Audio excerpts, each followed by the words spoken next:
Hi, today I want to share my thoughts about how INTP and INFP personalities can deal with caring too much about what other people think or say.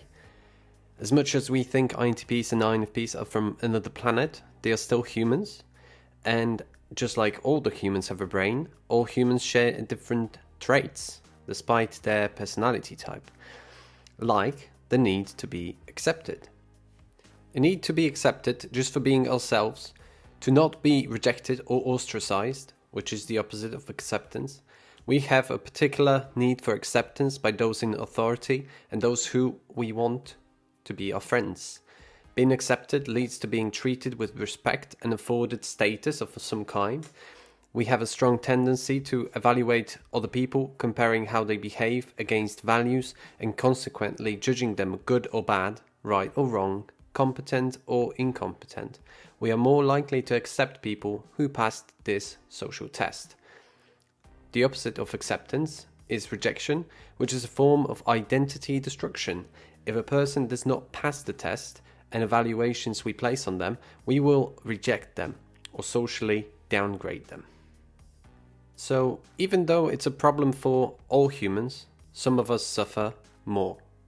INTPs and INFPs are both introverted and perceiving.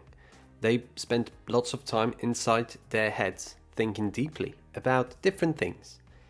And when you mix someone that doesn't get too much social interaction with someone that daydreams a lot, the need for acceptance amplifies.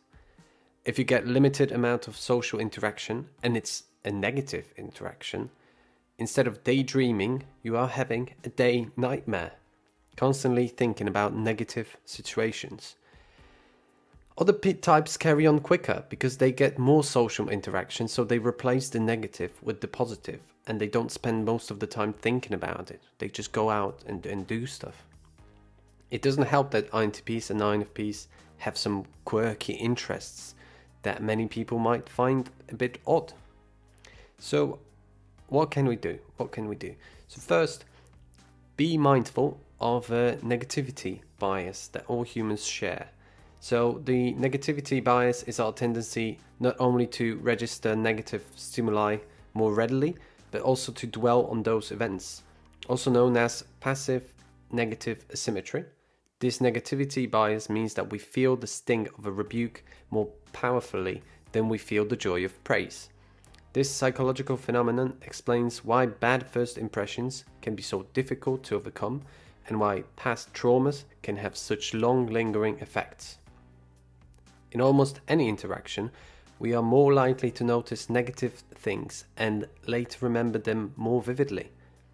As humans, we tend to remember traumatic experiences better than positive ones, recall insults better than praise, react more strongly to negative stimuli, think about negative things more frequently than positive ones, respond more strongly to negative events than to equally positive ones. For example, you might be having a great day at work when a coworker makes an offhand comment that you find irritating. You then find yourself stewing over his words for the rest of the workday. When you get home from work and someone asks you how your day was, you reply that it was terrible, even though it was overall quite good, despite that one negative incident.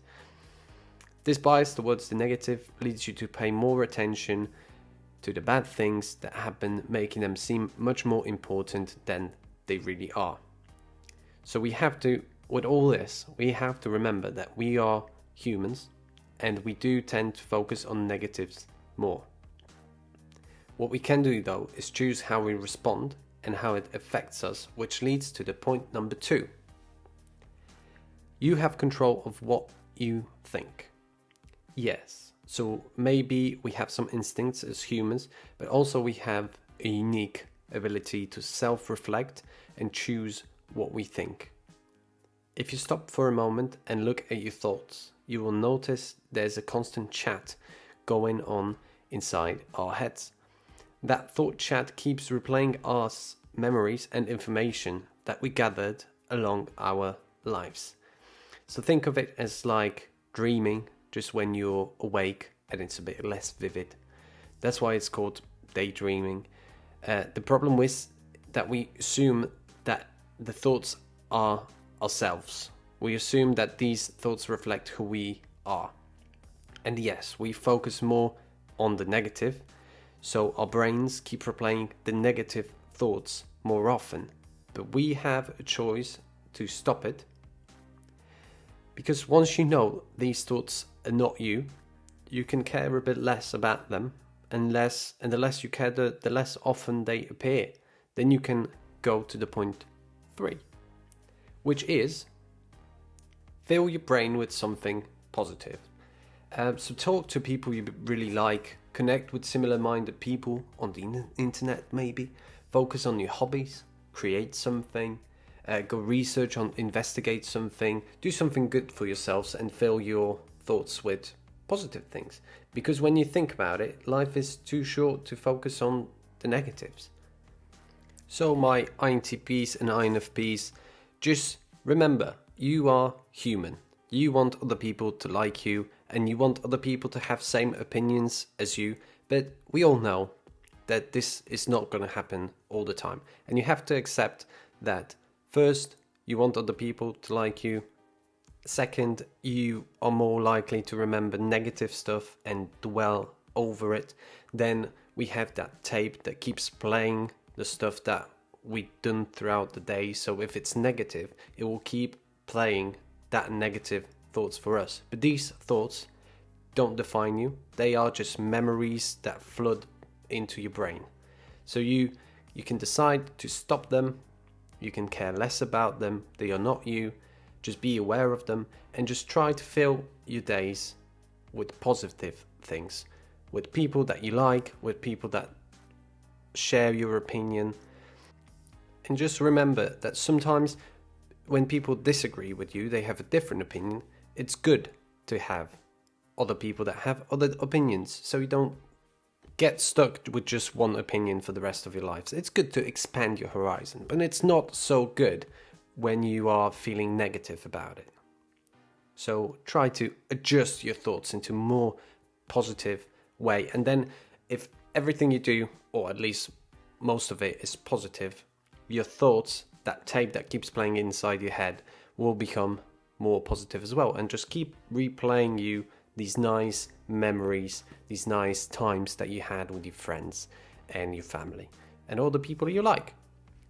Also, it's worth, when you get a negative comment or a different opinion, it's worth to analyze it. You should never just assume that something negative is wrong and you should just disregard it. It's worth to analyze it to see how it applies to you. Maybe it does. Maybe somebody is seeing something that you are not. And maybe you are getting too comfortable with something and somebody is trying to help you, and the only way they know how is to say something that you disagree with.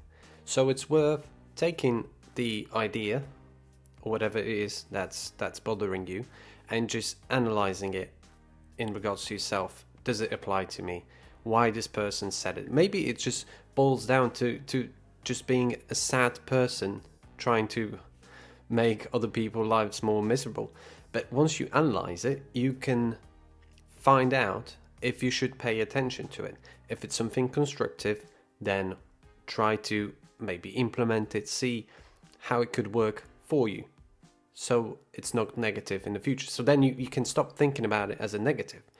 But if it's just someone trying to make your day worse, or they are trying to get ahead or to put you down, you can see that, and once you know that, you cannot care about it, because why would you? It's just somebody trying to put you down, and don't let them put you down, because you are stronger than that. And that's when you need some positive thoughts, because even though you know that something is not constructive and negative, because of the things I said before, and because we are human, your brain will keep replaying that negative memory for you.